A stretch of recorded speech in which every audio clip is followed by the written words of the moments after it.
You know by now that this isn't a podcast about the perfect leadership. It's about that real human kind, the kind where you not just lead from your head, but also from your heart and your gut. So today's episode is about how to access all of that, about getting curious and aligned. So if you ever found yourself torn between that logic and the feeling that you couldn't explain, this episode is for you. Confidence starts inside of you.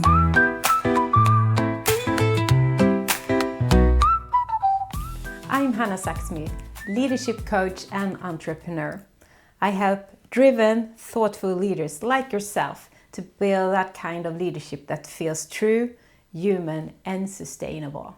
Because I believe in confident leadership isn't just black and white, it's in color. And it starts from within. So, what do you say? Shall we dive into today's subject? And that is intuition, the fifth letter in the confidence framework. So, let's build on our confidence together. So, let me take you back in time a bit. I was sitting there by the kitchen table at our home. I was staring at 3 different job offers that I had in front of me. Each of them looked really good on the paper.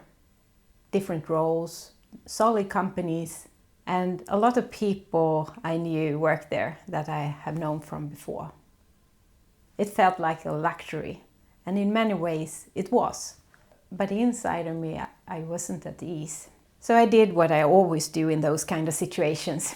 I pull out a notepad and start to list pros and cons. Role titles, responsibilities, salaries, potential of growth. I was fully in my head, completely. But the more I analyzed, the more stuck I felt. So what to do? I had a flashback to the job I was just about to leave. A year filled with challenges, exhaustion, and that persistent nagging feeling that something was off. And to be honest, my gut had known it early on, long before my brain had caught it up. My body had been whispering and saying, this isn't right. Back then, I hadn't listened. But now, let's do it a bit differently. So I paused. And I asked myself a new question. Which of these people will bring out the best of me? I had worked with all 3 of the potential managers before, some as colleagues and some as clients. And I knew how each of them made me feel. And one of them stood out. Not because of the title or the package I have been presented, but because how I felt in his presence. Felt grounded, trusted and challenged in a good way. So I made a choice that maybe didn't make the most sense, but felt the most right. And no, I can't tell you what would have happened if I'd chosen one of the others, but I can tell you that for the next 6 years, I had a manager who believed in me, who challenged me, backed me up, and mentored me. And he also introduced me to another mentor, someone who nurtured parts of me that I haven't even realized I was waiting to grow. During these 6 years, it was not always easy.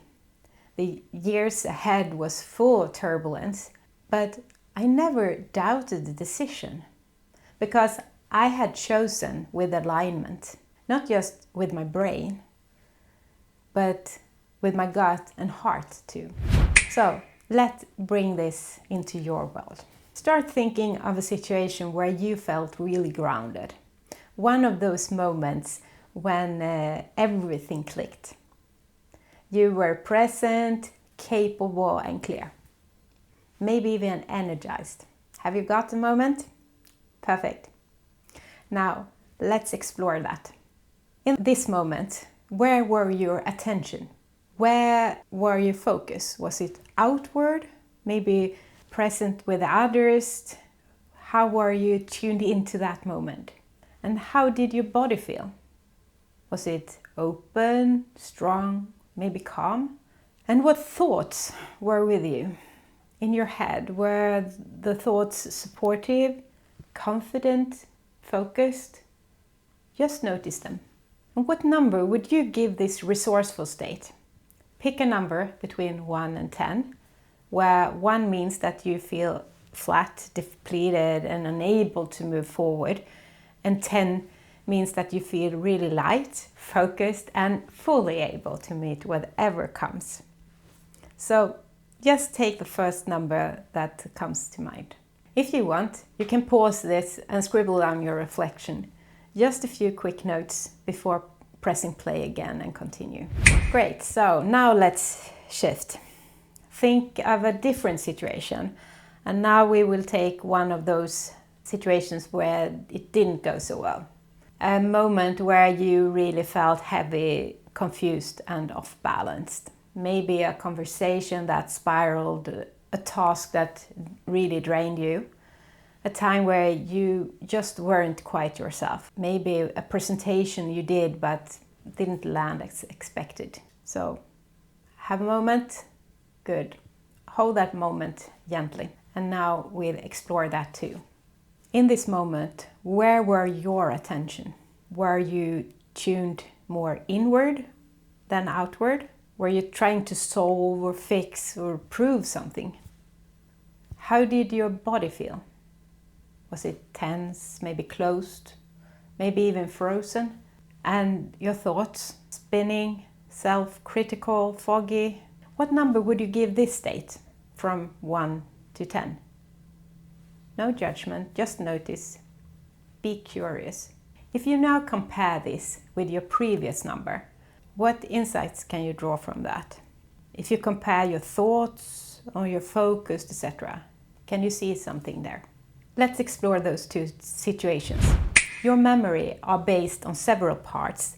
What you have seen visually, things that you have felt in the situation both from inside and the outside of your body, depending on what you have done, and also what you have heard, not only from around you, but also inside of you.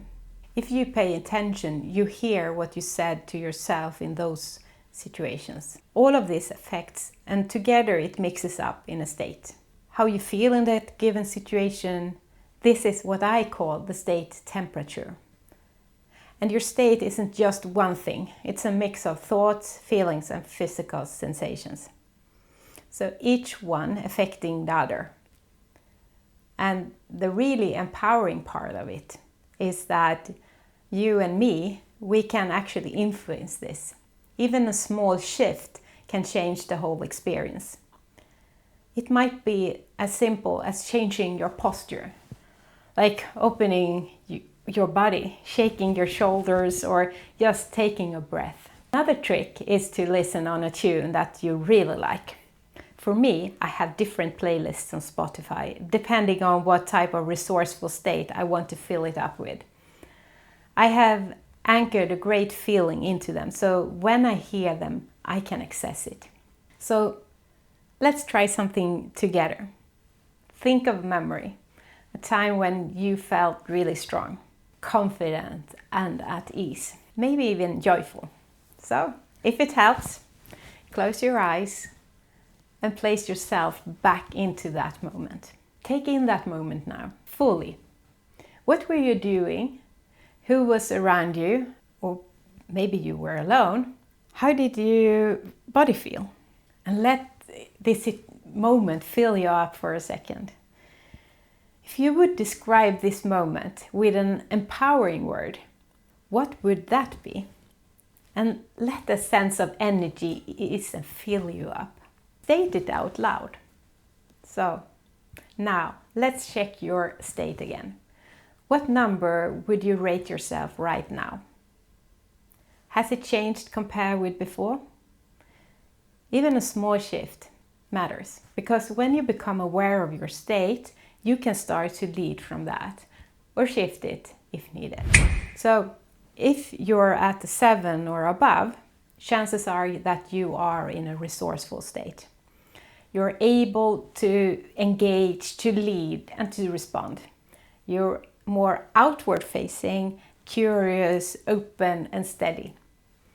If it's lower, maybe you are more turned inward, focusing more on surviving, solving, and holding on. Well, that's not wrong. It's human, but it's helpful to notice. But in those cases, instead of just running into the next meeting or action, maybe the best thing is to stop for a while, to use a few seconds or a minute to breathe and bring back a good memory and build up a better state before going further. If you feel empowered state when you're going into that next meeting or action, compare with a drained state, it will make a difference on the outcome. Or what do you think? When you and me pauses and check it in and allow ourselves to realign even for just a moment, this can help us going forward. That's the power of awareness. That's what happens when we start paying attention, not just to our thoughts, but also to our body and to our emotions. As I had to do in that beginning story, and how I needed to ask different questions to get more nuanced answer and put my attention and focus for another perspective. I often visualize intuition like a ripple in a still water. It might begin as the smallest nudge, a feeling, a sense, a whisper you can barely name. But when you notice it, you can see how it expands. It moves through your whole system, your body, your feelings, your thoughts. And then you let those ripples connect from your gut, your heart, to your head. That's when you begin to lead in alignment. Like an invisible thread linking all parts of you. Quiet, but powerful. And if intuition would be a color, for me, it would be a color of clear blue. It would be calm, open, and expansive. Because intuition isn't something fluffy or vague. It's grounded, it's real, it's usable, it's information. The internal signals we receive moment to moment that tells us when something feels off or when something is deeply right. And the more you build your ability to notice, the more you can begin to trust those signals. And I also want to add in, just as your thoughts, things that you think or I think, not always need to be correct, because all thoughts are not helpful or useful or correct. They can be influenced of different things. Of course, feelings too. They can be influenced of different situations and not be reliable or useful in that sense. You can decide on which do I want to use or not. And for example, when you go into a new situation, you will try something you have never done before. I guess that in those situations, it's more maybe you are scared or really nervous of doing something that you have never done before. But still, you want to do it. At that moment, you can do a state check. Maybe it's a low state, but at that point you can use more focus on how can I go in this new situation. I really want to be here. I want to do this and have a good state going into that. So it doesn't mean that it's bad to have, so to say, that nervous feeling or so.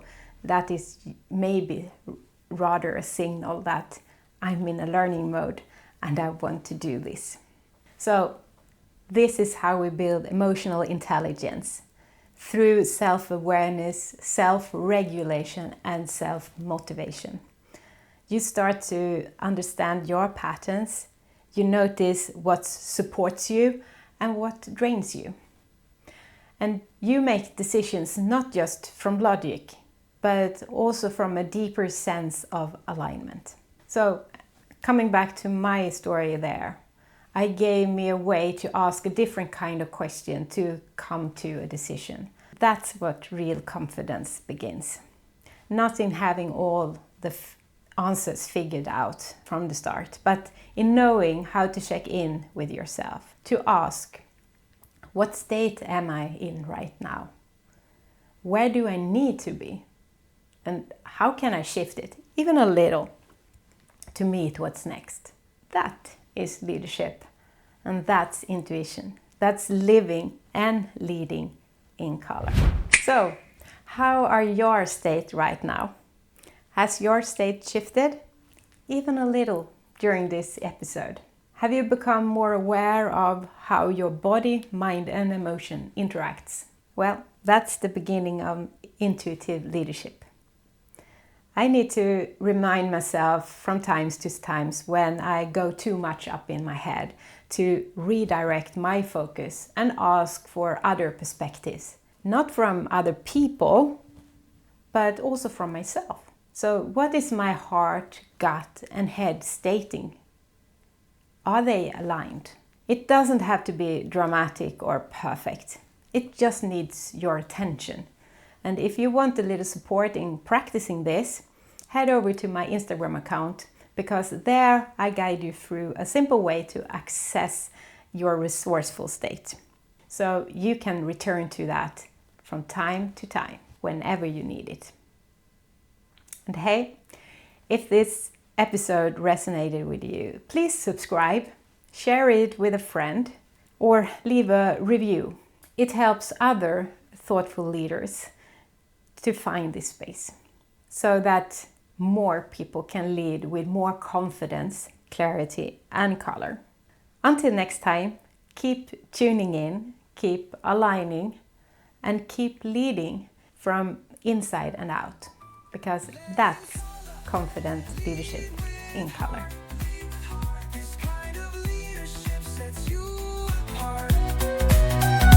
Bright and brave in every hue. Confidence starts inside of you.